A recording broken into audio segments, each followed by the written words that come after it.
Well, all right. There's other business in this room a little later this morning, so why don't we start? We'll call the meeting to order, regular meeting of the Board of Selectmen, Tuesday, Valentine's Day, February 14, 2023, 8:30. We'll start with the Pledge of Allegiance. I pledge allegiance to the flag of the United States of America and to the republic for which it stands, one nation under God, indivisible, with justice for all. All right. If you are in the public and you would like to make a comment, I see Eric O'Connell, Bruce Carlson, and Neil Slobin on here. Raise your hand if you have a public comment at this point. And doesn't look like there's any comment right now. So if you guys see something, comments from the Selectmen, Matt? Yeah, yes. Don't know if this. You are a member of the public. Thank you, thank you. I believe that my name will be under consideration later on in the meeting as an alternate member of the zoning board of appeals, and I just wanted to express my interest in doing that service for the town. So thank you very much. And Frank did meet with Chris Costa last week, and it apparently went swimmingly. It went well. Frank, you are an unaffiliated voter right now? I am unaffiliated. Yes, that's correct. And no, I just wanted to confirm that. Thank you. You're welcome. And those are 2-year terms. They're not 4-year terms because they're not elected, they're appointed. Is this filling out the end of a term? Forgetting who. Do you know what commitment you're making? No, it's only until November. It's only until November. Okay, yeah, just so the remainder of the. Yes, and then it would have to be reappointed Got it, because okay. the alternates are 2-year terms. And I'm forgetting who came off, to be honest with you. All right, Selectman Scott or Matt? The only thing, and I know we have a big agenda today, but I think we're gonna come back to that solar conversation Yeah, that we had. So if we could put that on, onto next week's meeting. I don't think that's on today's, or is it? It's not the net metering. it's number A. That's the net metering. Great. You're on top of it. I'm on top of it today. Which, Would now be the time to comment on the budget process, even though you're gonna be presenting? no, and by the way, yeah, no, Okay, why don't we wait on that? and I'm okay with that, because I'll just, Yeah. during discussion, I can talk. Yeah. So I'll just comment on a couple things. There's a lot of bill, every time at this, every session at this time of year, I get frustrated. That's probably an understatement with some of the bills that are being presented up there, up at the state legislature. There's a couple that are, I think, very concerning for municipalities and towns. You've heard one of them. I've talked about it year after year after year. There is a big push, and it will make it out of the Labor Committee, to have a presumption for firefighter cancers put into the workers' compensation law. So if a firefighter, volunteer or paid, contracts one of like 13 cancers, and they meet certain criteria, which is they're not smokers, they've worn their gear properly, they're interior firefighters who are not just driving a truck, they actually are certified to go in a building if it's on fire, and there is a certification for that even with the volunteers. Then if they were to contract one of a certain amount of cancers, it would be presumed that it was as a result of being a volunteer firefighter or a paid firefighter. KERMA, which is our workers' comp LAP insurer, is very concerned with this bill. Feels like it would be explosive from a workers' comp point of view. Workers' comp insurance has been steady to decreasing with KERMA. And even nationally, I mean, it's not just a KERMA story. And they feel like this would be a really bad bill for municipalities and costs, as you can imagine, right? And the last time there was any sort of a presumption with anything, it was heart and hypertension with police officers, and we're still paying for that. And they had to end that law because it was bankrupting towns. Now, this would be insurance, so it's not, you know, heart and hypertension is uninsurable, it always was, but this would not be. So I just mentioned that, I sat on a subcommittee for CCM last year in an effort to come to a negotiated settlement directly with the firefighters and bring that to the legislature, and we did. And it just came back again this year, and the firefighters are willing to discuss this, but several members of the Labor Committee, Julie Kushner, I think Ann Hughes is another one, are very, I testified last week, and I'll be honest with you, I thought the chair, Julie Kushner, was downright dismissive of the testimony, and that was the reaction from several other people who testified. It's her prerogative, she's the chairperson, it'll eventually come out, it's okay, my feelings weren't hurt. But that is one of the bills. Another one was talking about a pension that municipalities must offer their firefighters, I think volunteer, it didn't distinguish, I think it actually specifically called out volunteer and paid, and police, a pension similar to, there's a state municipal employee retirement system that apparently is very expensive. And a lot of towns want to get off it that are in it, and they're having trouble getting out of it. It's probably a more complicated issue than just a comment, but it's a bill that says we have to raise our pensions. Now, we have a firefighter pension, fully funded.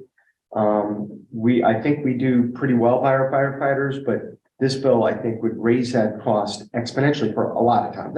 These are not just Saybrook, obviously. Some of the things I'd like to see done up there is, extended producer responsibility for tires. You think it'd be pretty simple. They do it with mattresses, they do it with paint. Tires are a huge issue at our transfer station and all over the state. And it seems to me there should be extended producer responsibility for that. They're having a little trouble with that. I don't understand why.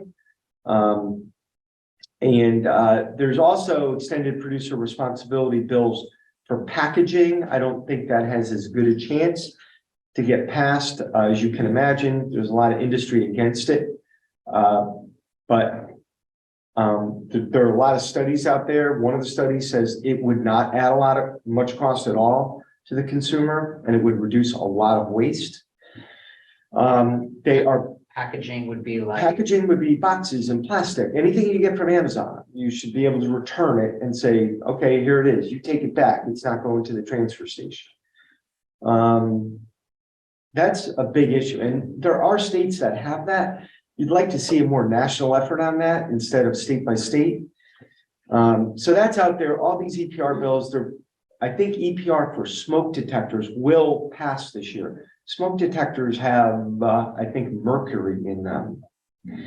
And so that's a big deal when they just get thrown into the bin and then that gets buried.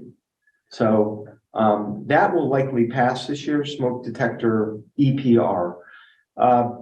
One other bill that is out there, and everybody's probably tired of hearing me talk about it, is MIRA, Materials Innovation Recycling Authority. I sit on the board for that. The governor submitted a bill this year. Now, we have a contract with MIRA. So MIRA runs the Essex transfer station. The town of Old Saybrook we haul our recyclables and our municipal solid waste to Essex. The vendor there is Manafort. Calamari. No, Calamari is where a construction goes. It's Manafort is the hauler. It's the 4 letters. well, I can't remember what it is. Anyway, they haul it, typically they haul it to Preston to be burned. So that is all through Mira, a Mira contract. The governor submitted, and we have that contract through 2027. The governor submitted a bill. They want to get rid of Mira. They just want to get rid of it. They want nothing. They want it to go away. They want it probably by 2025. The governor submitted a bill that would basically replace the board of directors with appointees of the governor. Doesn't break my heart that I won't be on that board of directors anymore. Giving the Hartford mayor a seat on the board as well as some appointments. Mira has a lot of money right now. I think I've said this before. They calculate by the end of 2027, they will have like $30 million still surplus. And my argument to Luke Bronin and to anybody who will listen is that the Mira towns by statute, any reserves, any surplus should be used for tip fee stabilization, which they've been doing for 10 or 15 years, to keep our tip fees lower than they would be if it just went to the market. Or they should just be returned to the town, because the towns were part of Mira. The argument is it's town money. Hartford, on the other hand, wants that money for remediation of the Mira site. They said, hey, you've thrown your garbage here for 50 years. It's not the worst argument in the world. It's a environmental justice community. And I'm not saying that none of the money should be used for that. What I am saying is our contractual rights should be protected through 2027 if we do not find another vendor at a lower price, or we should get some of that money to start our own regional waste authority. And I've made that argument. I made it to Senator Norm Needleman the other day. I said, honestly, if they're going to sweep that money to the state, I think there's a lawsuit that is a legitimate contractual rights lawsuit that the remaining Mira towns, 21 of them, and the old Mira towns, 52 of them, have towards a part of that pot of money. We'll see where that goes. As of right now, our garbage is at 118 a ton, including recyclables, through fiscal 24. And that is set. We voted on the budget last Wednesday. So that is all set. All that's left is 25, 26, and 27. It's only 3 years left on the Mira contract. I feel like there shouldn't be this much of a dispute over this. I feel like it should be a layup to say, we'll protect the town's contractual rights as to what they expect to pay for garbage, which goes up, by the way. It's not like it's going to stay at 118. It goes all the way up to 145, unless we can find a better deal and opt out. So, anyway, just so you know, Mira's obligation on their plant site in South Meadows is simply to return that plant to the way it was when they found it. That's a former coal plant that they took over and made into a garbage burn site.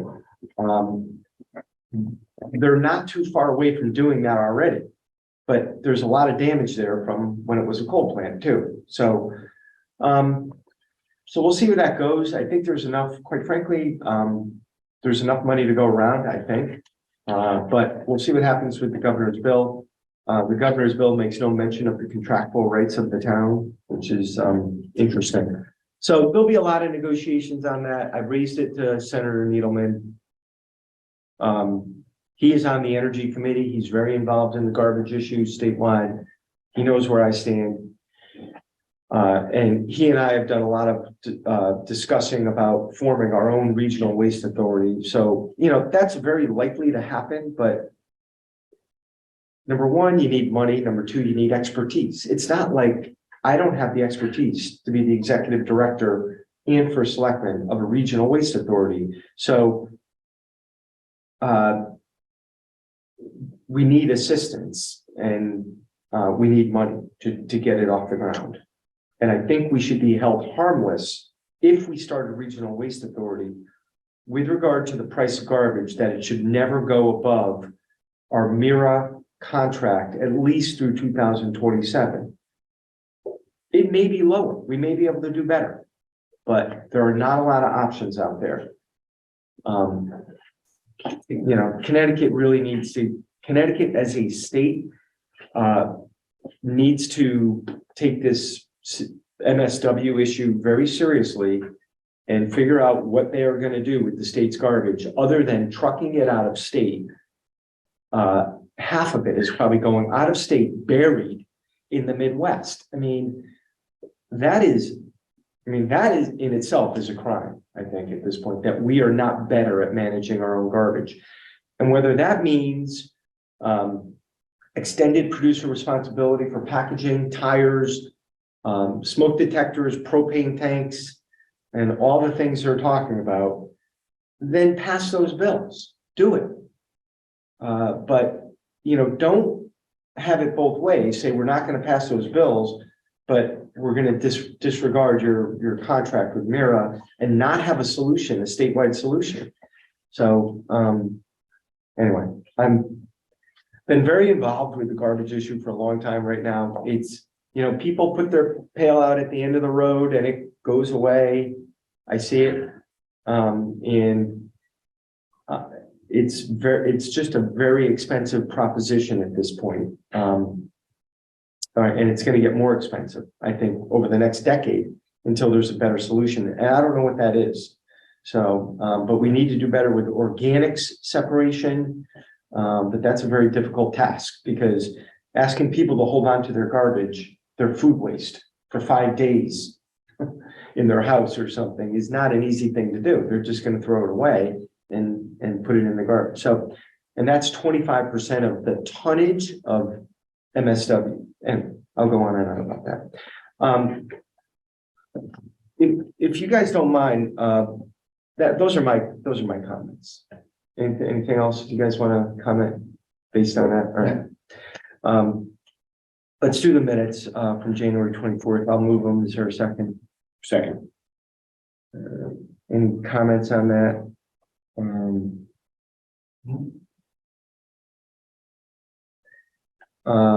Okay, all those in favor signify by saying aye. Aye.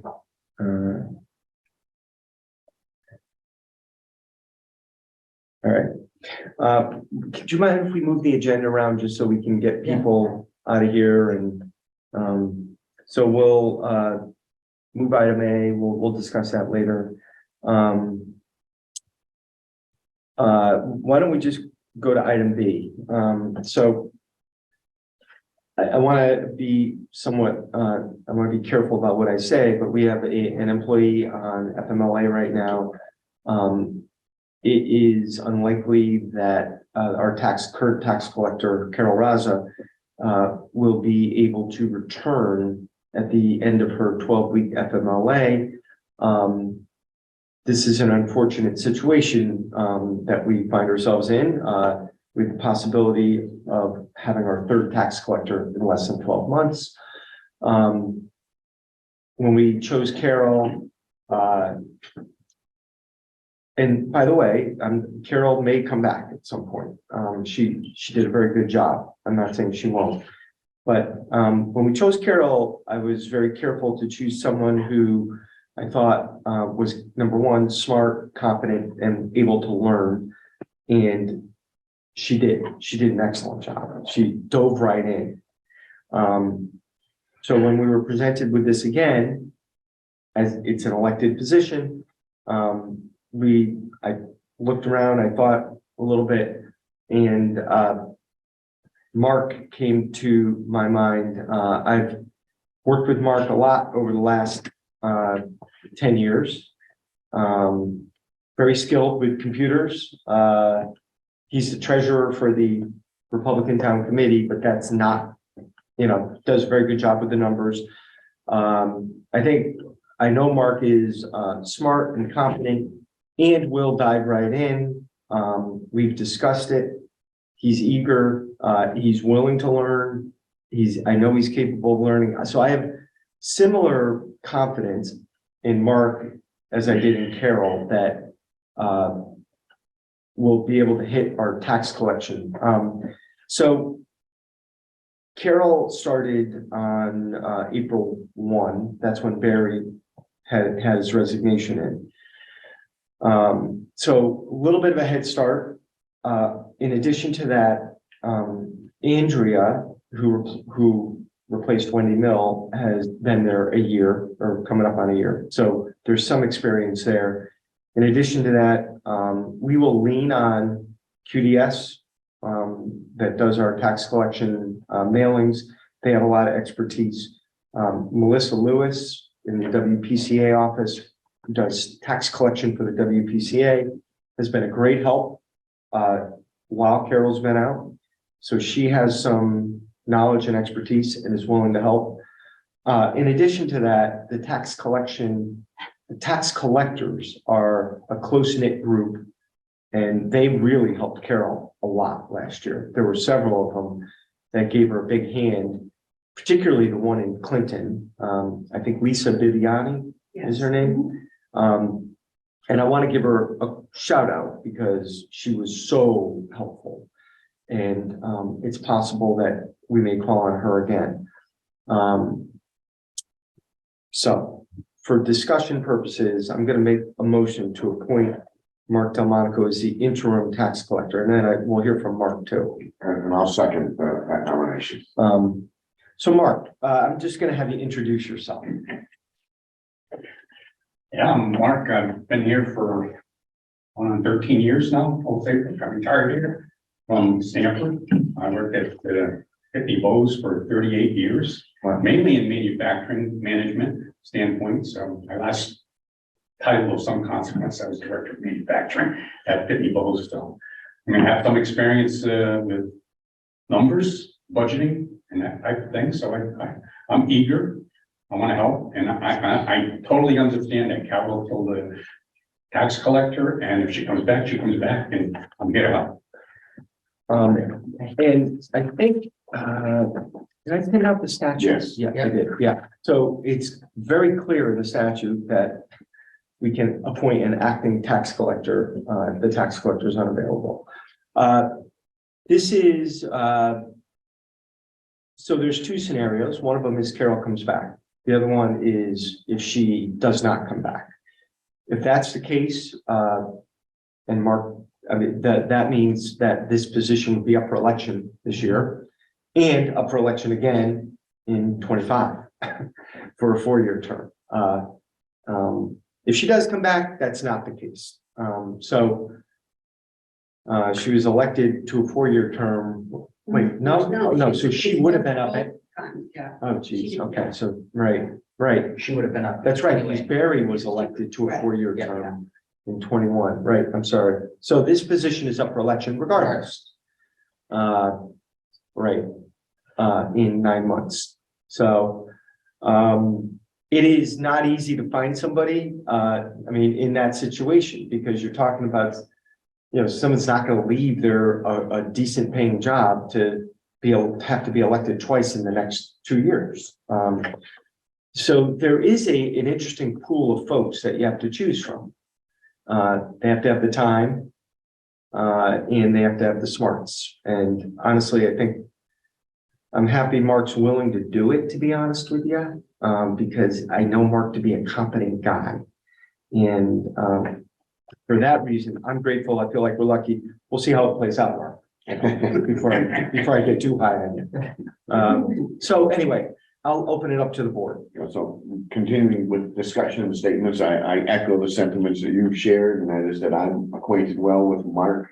I've seen him in action, and he's a dedicated, tireless worker, and I'm certain that anything that he may have challenges with, he'll seek out any support that's available, and you'll get the job done. I'm impressed with everything I've seen and know about you, so I am fully supportive of this.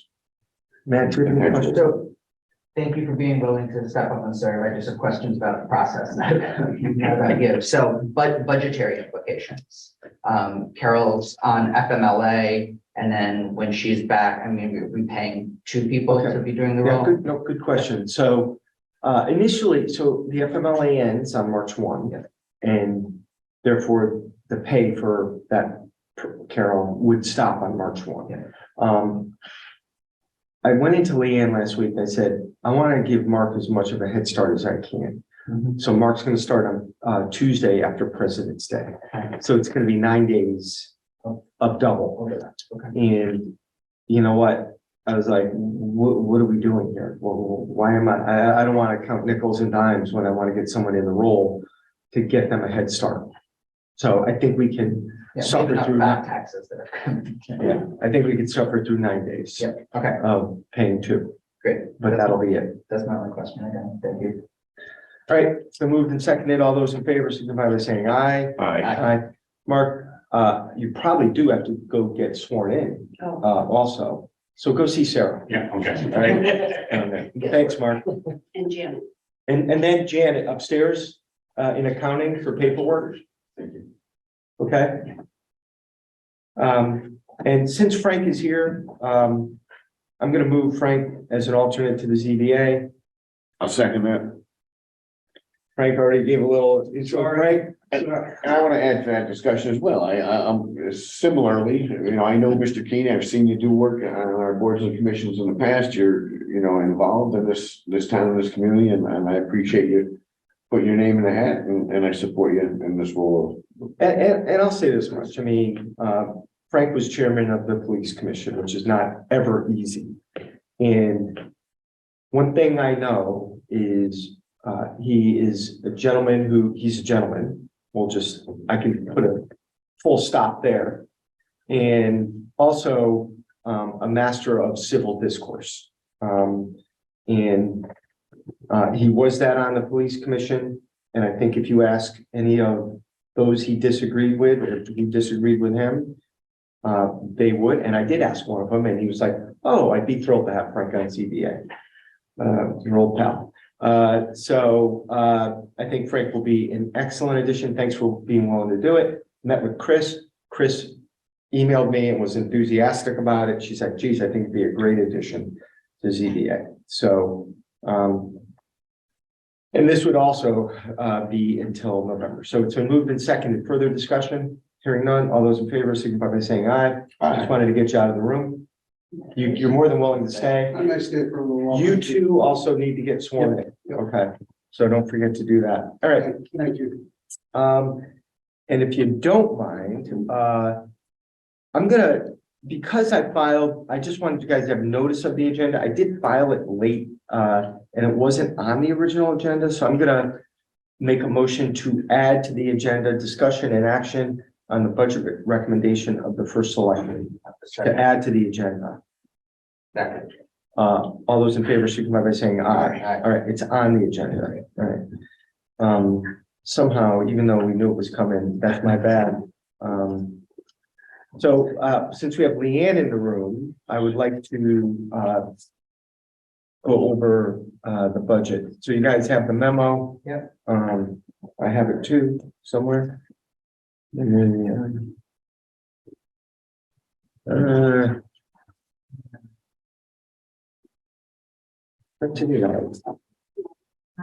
yeah, we do. Sorry. You don't mind? Thank you. So, yeah, so as you know, with the school, so this has, even though the schools are in this budget, the school budget is not finalized yet by the people. It is finalized by the Board of Finance ultimately, as is this budget, to be honest with you, but it's this board and it's my recommendation basically on these numbers. Whether the Board of Ed budget is eventually reduced or not is both a Board of Ed decision prior to March 1st and then a Board of Finance decision. Apparently, there has been some recommendation by the Board of Finance that we see at least some reduction in the Board of Education budget. So Going through the memo a little bit, look, the revenues for this year, and this is all per the charter. That we're supposed to give a state of the town right now. I think you guys both know that revenues are off the charts this year, due to some back tax collection. Typically, the town, even without significant back tax collection, will run a surplus because we budget to collect 99% of our taxes. There is no town in the state of Connecticut that budgets more than that. There's about 20 towns that do budget 99%. And we usually collect maybe 99.1 or 99.2, and whatever that is, a little bit of a built-in surplus, assuming we do collect over 99%. And the rest of it is, of course, goes into back tax collection. So expenditures for this year, we're running basically where we should be, 60% of the total budget. And for the budget for 24 reflects a 3.9% increase inclusive of the Board of Education.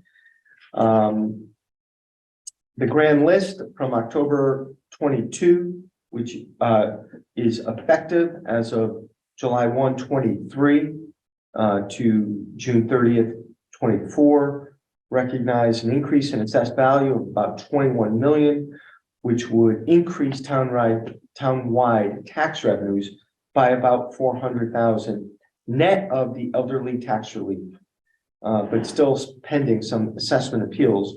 And we actually got a decision yesterday on a tax appeal that was a hit, actually, but it's not, I don't think it's going to be significant in the grand scheme. So this is, that is the last grand list prior to reval. So that is simply an increase in values to homes, and that would be construction projects and the like. October 1, 23 will be the 24-25 budget, and that will be the reval. So we have three, I mean, in here we talk about the American Rescue Fund, American Rescue Plan, and how we continue to, I believe, improve quality of life for our residents with several capital projects, our contractual reviews with all our vendors. As you can see on the third bullet point, our debt is scheduled to go down over the course of the next 5 years by up to by $1.3 million. As we get through this budget process and into the next one, assuming it's a similar board, I will make a recommendation on what we should be doing with that debt relief that we're going to look at over the next 5 years. Contributions to our pensions remain steady, and we're 85% funded. The stock market's been good this year, so who knows where that is right now, but we are making our full actuarial required contribution, which is great news for the town now that it's fully budgeted. We did that last year. So our revenues, as you can see, local property taxes are going to make up the bulk of it. We're going to budget 500,000 in state funds for revenue next year, which is an increase from 450 or 463. Because we're receiving, in fact, the governor released his budget the other day, and they project Old Saybrook to get like $553,000. So this is 500,000. It's pretty tight. It's within 10%. You know, it leaves us a little bit of wiggle room in case there's a shock at the state level. Don't anticipate that. State obviously has a lot of money coming in. So the entire budget is up 3.9%. For youth, so I want to make sure that I'm not sure everybody understands how we fund youth and family services. So their total budget, I don't know exactly what it is. 615. 650. She knows exactly what it is. From our taxes and all the money that we collect, we budget about 448 towards that 600,000+. The rest of it, they get in grants, and they collect insurance from counseling centers. So that's how their budget is put together. So what we do is we send an appropriation off budget, youth and family services, and then with the revenues they collect. Now, there was some good news from Heather. They anticipate that they will be able to start collecting Medicare payments at some point in the next fiscal year. So that may boost our revenues. I asked Heather if we should consider any of that at this point, and she said, no, not yet. Let's see how they do. So we didn't. But that was an interesting occurrence. Our debt level is going to be pretty much flat. And we're fully funding our pension, as I mentioned, and the Board of Ed has moved an increase of $1,356,165,000. And that is up 4.9%. So obviously that is a very large driver. The town budget, the general government budget, which includes debt, is up 2.6%. And there is no debt on the Board of Ed side. We removed that several years ago. So I consider debt to be on the general government side. So the general government budget is up 2.6% inclusive of debt. The Board of Ed is up 4.9%. Total government is up 3.9%. A total of about $1.9 million. Prior to my review of the budget, there was a $583,000 increase in the budget. I reduced that to $542,000. Did not make a lot of reductions. The fire marshal, here are some of the reductions and additions so far to the budget. Fire marshal asked for 17,000 additional dollars. Looking back at the actuals in that budget, I'm not so sure I see the need for it. And there are some other personnel line items in the town hall budget that if there is a need for it, we think we can cover it. As this board knows and the Board of Selectmen knows, we're increasing the registrar of voters budget by $2,300. We are increasing both registrars' pay by $1,000. We are creating 2 new positions, deputy registrars of voters, $2,500 each. And by rearranging some of the numbers in their budget, it's only a $2,300 increase in their budget. Political subdivisions, the Estuary Council of Seniors requested, it's very confusing with them. Years ago, we were paying them about $85,000.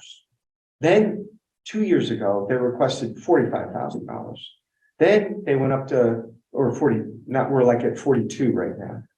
Then they requested 50, and now they're back at 40. I mean, so I don't know what's going on over there. That's their request. We put it in the budget. So we're saving about $5,000 there.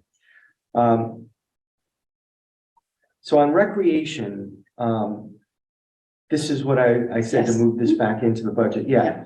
So this was something that I suggested be done.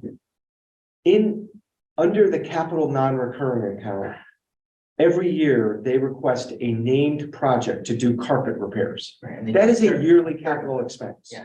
So I'm putting that in their budget as a yearly capital expense and removing it from the capital non-recurring fund because it shouldn't be there. It's a yearly expense. So we'll put it in their budget once and for all. They'll have it, and they can do it in their budget every year. The police department, we're able to reduce their budget by $20,000. So there's a reduction of salaries there. Unfortunately, we got bad news from Connecticut Water Company that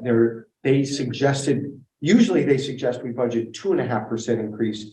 This year, they said you should put in a 10% increase. That number is such a big number. I hate to fall behind on it and say, well, it won't be 10%. Let's put in 5%. It's $650,000. So if you budget 620 this year and it goes to 700 next year, it's a big increase. So I'd rather be conservative on that budgeting than try to save a few dollars. So that is in the budget.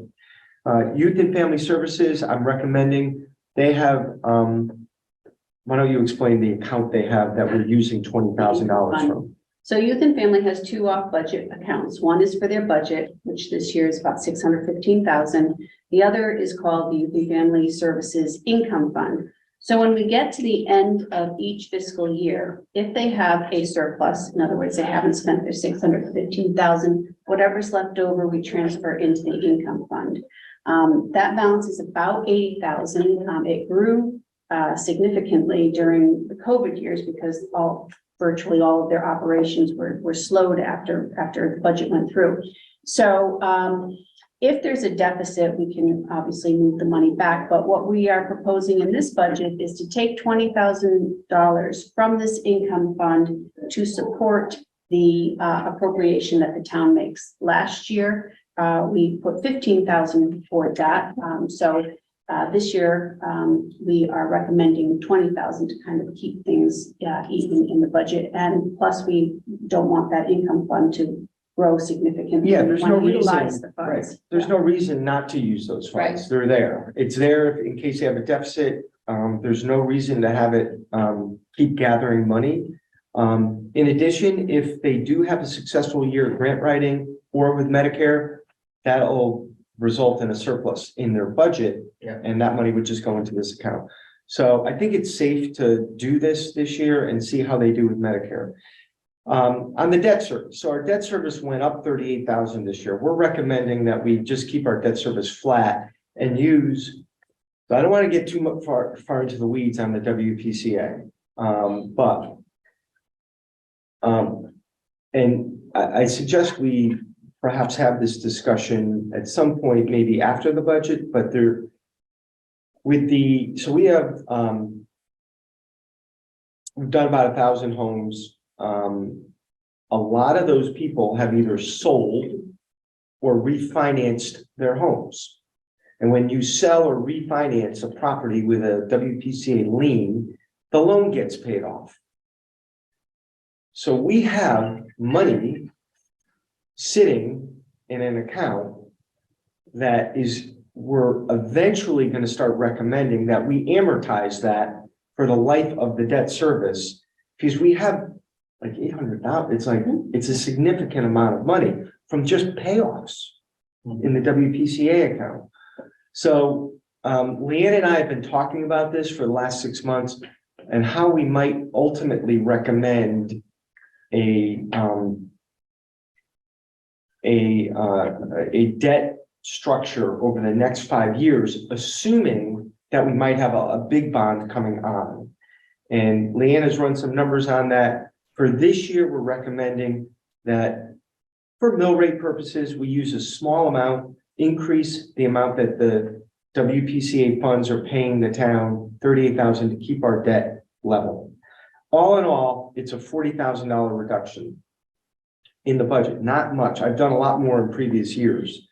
The next one is talking about capital projects. Nothing particularly new there. We are talking about a new unit on the top of this building. I did leave in the vehicle for the fire marshal. We're going to see if the Board of Finance votes one way or another to fund that. And anyway, at the end of this, we'll skip to the good part here. We're projecting right now, if there is no reduction at all in the Board of Ed budget, we're recommending right now it's a 0.38 mil increase. So I was on a phone call yesterday with the cost board of directors on which I sit, and there are towns this year because of inflation. John Elsesser in Coventry was talking about 2.5 mils. The gentleman, in one of the other towns, was talking about Canton was talking about 2 mils. This is going to be an interesting year. One of the things we did here this year that really kept the mill rate down is our interest income. And we've already discussed this. You guys know what I'm talking about. We used to budget probably from 2011, when we first came in. It was about 150,000. Bob Fish kept it 150 every year. He never moved it. Finally, we moved it to 75 because we weren't making 150. We moved it down to reflect, and I think even in 22, we might have made it 40 Right, or you something. didn't even make that, yeah. This year, we're recommending $600,000, which is a reflection of two things. Increase in our rainy day fund. So our rainy day fund, even though we don't need it for a rainy day right now, is helping us make money. And an investment strategy that Leanne has spearheaded. So Leanne ran a chart for me. And this is assuming a 2.5% return, not 4.5, like we're making right now. So it is a conservative, sustainable revenue stream, probably for 24 and for 25. Okay, so I don't want you guys to think, oh, Carl's just jacking up interest income to keep the mill rate. We're not. It's a, so Leanne ran this for me, July through June, and at 2.5%, she's showing $605,000 return. And what this is showing month by month is how much money we have to be able to invest either in the short-term investment fund or at Morgan Stanley, going out 3-4 months. And it goes down. Like in July, we anticipate we'll have $34,500,000, but in October, that gets whittled down to 24 million because we're making payments. And we get the most, so it's a cash flow chart. I'm happy to show this to you guys. Really interesting. If we wanted to assume, 4%, you're talking almost $1 million. That's gonna see, it's gonna see. At 4%, you're talking $1 million. I mean, we could basically, basically knock the mill rate down to nothing, but I don't want to get too caught up in revenue because that may have to get adjusted down next year if there's an interest rate cut. So this is being conservative. And it's a 0.38 mil increase, which, and as you can see my message at the end of this, historically, I have the mill rate chart going back to 1970 and, revaluers screw it up, of course, because it goes up, it goes way down. But if you look historically, a 0.35, if they do something with the Board of Ed budget, is on the lower end of a mill rate increase. It's, I would say, average to low average. And then you can see on a house valued at $600,000, it's about $155 over the course of a year. And there's a lot of houses in this town that are currently worth 600,000. There aren't too many worth. I don't know if we should eliminate that 325 anymore. My daughter's looking for a house. She's gotta find one for 375. And I can't believe that's cheap. Oh, I don't know if you can find something. No, you can't. Oh, you guys just want So, to send it away. so let's just do this for discussion purposes. I'd like to move the budget as recommended. I'll second that. Okay, so we're in discussion. Leanne, before I do that, do you want to make a comment? What didn't I? I think that you touched on every single point. I just want to thank everybody, the Board of Selectmen, the Board of Finance. We've been through all of these workshops, a process that works over and over. And really just to state that from the finance director's position, we are very conservative and our budget process is very sound, and I'm very pleased with where we stand today. So that's my only comment. He went through all the details. I cannot add to that. I just want to say that my partner in crime to the left is astounding. I wouldn't be able to do my job. It's that simple without Leanne. I end up flying around doing many other things, people just coming in, calling me, whatever. And the work that gets done in her office next door is voluminous and incredibly precise and just really helpful. So here we are. So go ahead. It's moved and seconded. I have a couple of questions. Thank you, Leanne, and Carl for going through that and for the presentations and keeping us in the loop the whole time, so it's a lot easier to digest. So, in no particular order, so, very supportive, Carl, of the registrar changes. I think that adding a deputy to both, is important in terms of just consistency. It's a good right? idea. Like we just saw today with the tax collector, like things It's a happen, good idea. right? We're all people. So And- it's a and good I idea think- to have that I backup. thank Joan Strickland for bringing Yeah. that up. Both, Yeah. Joan Yeah. Strickland, Joan Broadhurst for coming in. So I appreciate that. Have you had a chance to share the numbers with them?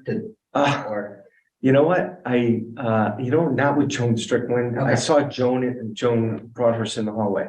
I'll get with Joan Strickland. great. So thank And you. this is a 2-year strategy to bring someone on board. They should be able to entice somebody even with $2,500, I would think. Mhm, To say, hey, just do some training sessions, just go to training Right. and we'll pay you $2,500, So then those two new positions, those will be effective July 1, and those will both be appointed positions? Well, one's a Democrat, No, right. it's a Are good they question. appointed or, because. I don't know. I'm not sure of the answer. Yeah, Probably appointed by the registrar, I would Yeah, imagine. We have some time to figure that. Yeah, out. I'll figure that out. Okay.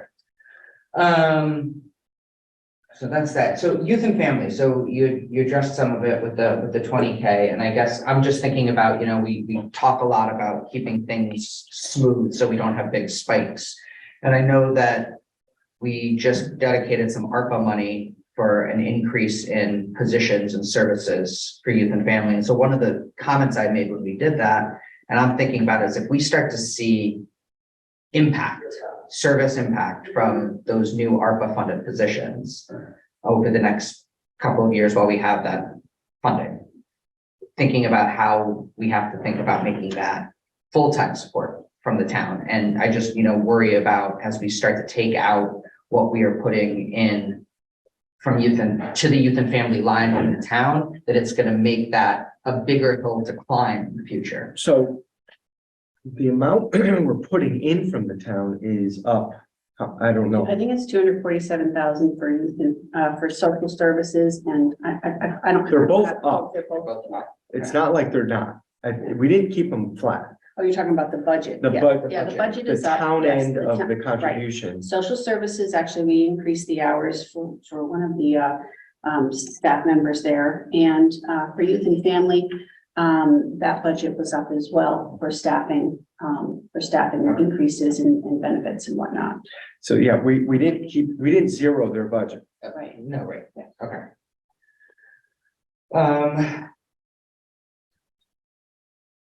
So Public Works, in the presentation, there was discussion of a maintainer. That promotion, is in and the that budget. is still in here. Yes. And so I guess I brought this up, I think, the last 3 years, and we have not included that maintainer 3 Yep. promotion the last several years. What has changed this year in Yeah. terms of how we're making that decision? Well, because it's the 3rd year and both Bill Claffey and Mary Bowen have recommended it. Now, that will have to be advertised and applied for. So we'll see if the most qualified person does apply. So nothing has changed other than that person or, everybody there is 2 or 3 more years experienced and there's a little bit more evidence to go off of. Okay. So it's in the budget. But because it's in the budget doesn't mean that it will actually be filled. It's possible it wouldn't get filled. It is possible. There's no doubt. Okay. Yeah. All right. Capital projects. Yeah. There's nothing, the last 2 years, I think we put 10,000 into the park and rec capital projects. Yeah, that's Thinking not, fund. we We stopped that when park and rec got. Okay. I don't think it was in this year's budget. It was not in No. this year's budget, and then the strategy came up to transfer the $2. Yep. And that was more than covered. So we're doing that, okay. Yeah, I'm just looking at that difference and wanted to make sure that we were thinking about that. And yeah, I look forward to more conversation, I guess, about what we're looking at, that potential debt reduction over the next 5 years. and Yeah. stabilizing, but that's not for this year's budget. That's a long-term conversation. It is, yeah, I had, we ran some scenario, Leanne ran some scenarios about, 10 million, 15 million, and how to keep our debt service steady and declining. Yeah. Using some of the funds that are here, which is pretty cool. Not to have a spike if you do the Right, biggest capital project this town has ever seen. right. Which it will be, whenever it happens. Right. Yeah, I mean, we have the WPCA thing that's, looming on the hill. And then, I said this at the budget workshop, we also invested funds towards Park and Rec strategic plan, looking at, several of our parks. That's an investment in our community. That's something that everybody, and I would really like to do what we need to do as a board to help Park and Rec put a plan together so that it's not this presentation just at budget time, but we start to set a target and we can start to think about how are we going to be strategic about funding a big capital investment in our parks. I'm with you on that. I really am. I am such a firm believer in that. That is a draw to the, for the town. It just is. And let me tell you, that $2 is a pretty successful little program for them. And, did you play Frisbee golf that day? I didn't make it. But, I think they want to start at Town Park. I think that's where Clark Park.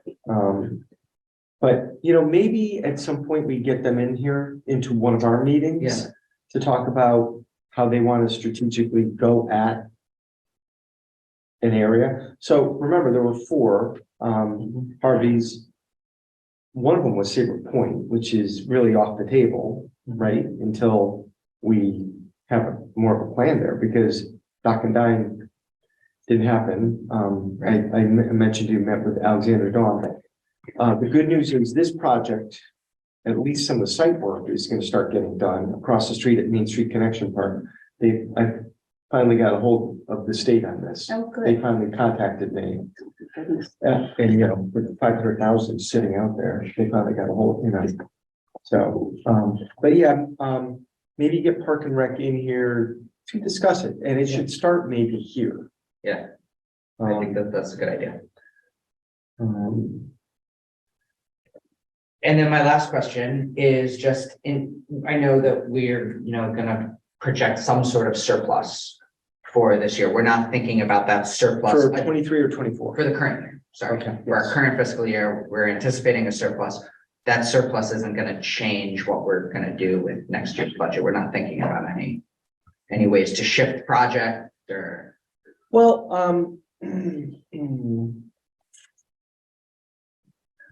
because we don't have a surplus yet, it's hard to do that. We know we're gonna have one, but it's hard for us to say right now, hey, let's do let's spend 150 without the year end being here. I mean, would you agree with that? I would, and you can only spend the surplus, you can only place the surplus into certain categories, I suppose capital. Capital would be the. Yeah. So- Makes sense, yeah. We'll know as we get closer, though, it'll be more clear in May. Okay. And that's, I think, when we start looking at it a little bit more closely. So, 6 of one, half dozen of another. So we have all these projects in capital non-recurring, including the roof unit here.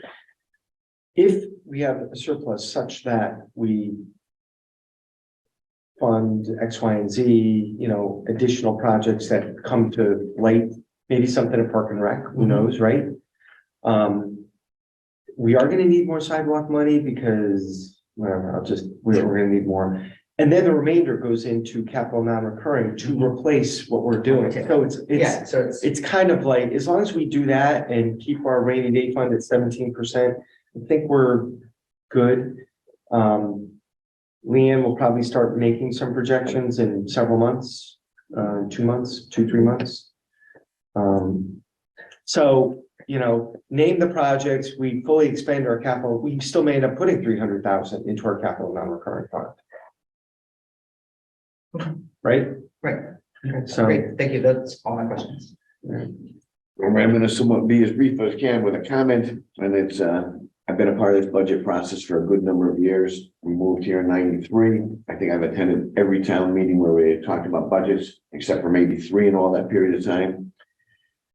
I think that the process that we've elaborated over time is deliberate, it's transparent, it's future thinking, and it includes all the stakeholders. And I'm proud to be a part of that. The historical evolution that our town has come to rely upon, you know, where we want low mill rates, but we expect great services. And I think those great services exist based on reorganization that happens when and if it's necessary. You have expectations that come from the town as to what we expect when it comes to these services. We have great parks and recreation, we have renowned educational system, outstanding public safety. All this while we've increased that rainy day fund over time, our pension liability is funded. And we're constantly doing new projects that enhance the quality of life. So I'm proud of that. I think it's a very responsible budget and I support it fully. Thank you. So very briefly, I want to thank this board for making those extra meetings. I mean, those are kind of our workshops. You know, we started this newer budget process with the Board of Finance, which I think is so much better. I mean, I don't know how you guys feel about it. You know, no one wants to come out on a Saturday necessarily, but it is the winter. And, you know, it ended up being like 2 extra meetings, like maybe 2 for the Board of Finance, maybe 3, I don't know. But they're fully engaged and everybody knows all the numbers. And, you know, it's February 14th, you know, we're ahead of the game. And it's just, I think, a much more transparent process. You know, nobody's in the dark on March 1 or March, 15. So it gets us ahead out front. You know, I looked at in the paper, I saw Clinton is having their budget workshops and they're having them, I want to say this month, and there are 3. So they have 3 workshops, a public hearing, and then a referendum. I mean, it's not most towns don't do what we were doing over and over again, meetings and meetings and meetings and meetings, then the Board of Finance meetings and meetings, you know. They synthesize it and they, you know, and not only that, everybody's been through it so much. I'm not saying it shouldn't be examined dollar for dollar, but anyway, thank you guys for being willing to participate. I know you're elected to do so, but, you know, I appreciate that and to the Board of Finance and to obviously Leanne. So, all right, moved and seconded. All those in favor signify by saying aye. We'll get that off to the Board of Finance shortly. Thank you, Leanne. Thank you all. Thank you, Leanne. You are amazing. And nice card. Scott was looking at your card too. Oh, yeah, thank you. All right, Matt, let's talk about this. Item A, right? What? Item A, you mean? Yeah, I want to hear what you have. I mean, it No, sounded like I you mean- were chomping at the bit. Yeah, I know, and I don't know, I was doing all my prep work on the budget and, not digging into that, but, no, so going back to last month's meeting, I mean, I was really walking away saying, why are we not doing this? I'm not really seeing that much of a risk for us to not do this. And then even last week's I was watching the Board of Education conversation, I think, and Board of Finance members were talking about, are we looking at solar? Are we looking at becoming? I mentioned that to Jan last week. Yeah, finding ways to become more, Offset costs too. Yeah, I mean, it's cutting costs. Environmentally, No, green, I don't everything, look but at it just from like the It seems the like. sun's out, you have power, It's there for the taking. it's sustainability, it's resilience, if you have storms, it's power. I mean, there's so many benefits to it. That I just, from the conversation that we had, I was very much in favor of proceeding with this. with this agreement. Yeah. Because it seems like the only risk that we have is that we're making a longer term commitment. And somebody else, not us, is going to maybe have questions about that. But at the end of the day, because it's off-site, we can find somebody else to come in and take our place. Oh, right? we can assign the contract. Yeah, we could assign the contract. So I mean, there, So I had this reviewed by Kerma. They have a lawyer who reviews all our contracts if we want them to, and we made some changes. I sent that off to them. So they're reviewing the changes we made. Number one, in case we were going to prove it. I guess my comment would be, it's not a lot of money. It's a tiny amount of money. So is it worth it? That would be one of my comments, like for 20 grand, really? I mean, we're gonna enter into a 20-year contract. The flip side of that is, well, why not? Because I think it is, I hate to say it, free money. It seems like it's free money. So if someone said to me, I'm willing to bequest the town $20,000 a year for the next 20 years because I love the town, why would we say no? So, I hate the phrase free money. And it doesn't limit us from doing solar in the town. I will tell you, the middle school is the newest roof. I don't know why they don't have solar on it right now. And I said that to Jan. I said, last week, I said, Jan, your budget's up. You might want to start looking at ways to save on energy.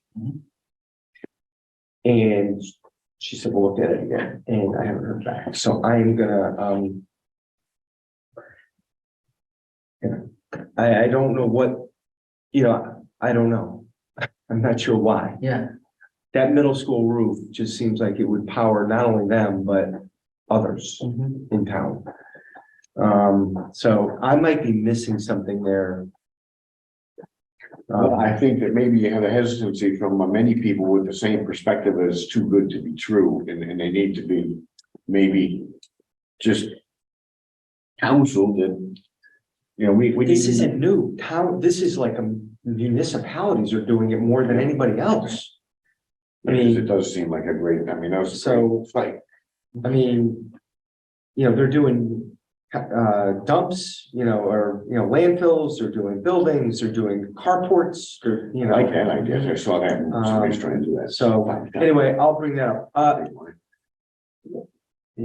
Okay, so why don't we stay on topic here? I have one other thing I want to say, but not on this. So you're good with this? yeah, I'm good with this. Okay, all right, so. Yes, I'll do it verbally. It's been, okay, so, I'll make a motion. Is there a second? Second. Okay, to approve the virtual net metering services purchase agreement. I do have to, from a contractual point of view, we do have to iron out some details Yep. still. But if there's any major changes, I'll let you guys know. So it's been moved and seconded. It's been discussed. Any further comments? Hearing none, all those in favor, signify by saying aye. Okay. Back on, just comments before we finish up here. Years ago, I started a conversation, with the schools. We had a consultant come in to see if there's any way that we can work together more closely and consolidate some services. Back office, right? Back office is the big thing, where you might be able to consolidate. Didn't go too far, COVID hit. I have the same group coming in next Wednesday. I am happy to be the poster child here. If the Board of Finance wants to allocate some funds and they want to look at town hall operations or whatever, I want to start somewhere. I think it's fair to the taxpayers to consider looking at, are we doing government the way we should? And I am a firm believer that we are not so unique that we can't do something more with them. We're on the same e-finance system, so we're on the same system. So some of those people, there has to be efficiencies there. And this is not next year. This is a roadmap type of thing. 5 years down the road, when you have that retirement, this is how you would do it. Right. It is not now. No one's saying you need to combine, no. So I am, budgets are up. Mill rates still reasonable, but budgets are up. And I think we owe it to everybody to say, are we operating efficiently. Not on a skin and bones budget, not on like bare bones, oh, can we cut that for, no. We need to provide services, just like you said. So I just wanted to make that comment. It's some folks we met with a few years ago. All right, let's just finish up the agenda.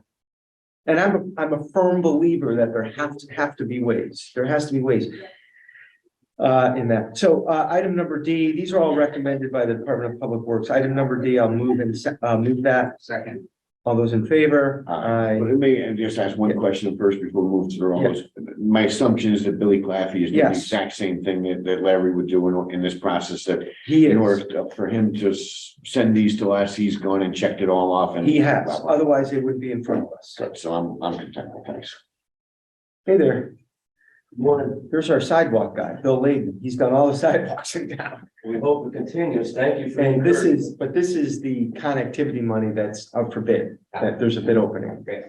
Item number E, I'll move it. Is there a second? Second. All those in favor? Aye. Item number F, Yeah. we'll talk about 101 North Cove Road. I'll move it. Second. All those in favor? Aye. 10 Ridge Road, I'll move it. Second. All those in favor? Aye. Okay. Any other comments? Hearing none, we'll adjourn at 9:41. Thank you, guys.